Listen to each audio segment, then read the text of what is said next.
नमस्कार. दिनांक 21 सप्टेंबर रविवारी आहे सर्वपित्री अमावस्या. या दिवशी एक दिवा दही भाताचा नैवेद्य. पित्राचे श्राद्ध करायचे राहिले असेल, तिथी माहीत नसेल, सर्वपित्र एकाच दिवशी घास किंवा अन्नग्रहण किंवा तर्पण करण्याचा दिवस. दुपारी 12 वाजेच्या आत दही भाताचा नैवेद्य एकत्र करून कावळ्यासाठी साखर व मीठ न घालता घराच्या छतावर किंवा बाल्कनीमध्ये ठेवायचा आहे. आणि दिवा दक्षिण दिशेकडे दिव्याची ज्योत करून घराच्या बाहेर, दक्षिण दिशा ही यमाची पितरांची दिशा असते, तर तिथे दिवा लावून पितरांसाठी प्रार्थना करायची आहे. पितरांना सद्गती लाभते. आणि त्या दिवशी जेवढे होईल तेवढे अन्नदान करावे.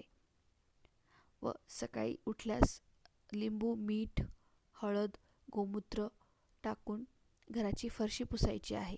उंबरठ्याची हळद, अष्टगंध, गोमूत्र घेऊन लेपन करायचे आहे आणि उंबरठ्याचे हळद कुंकू होऊन पूजन करायचे आहे. आणि त्या दिवशी जेवढे होईल तेवढे अन्नदान जरूर करावे. धन्यवाद. व्हिडिओ आवडल्यास लाईक, शेअर, सबस्क्राईब करा.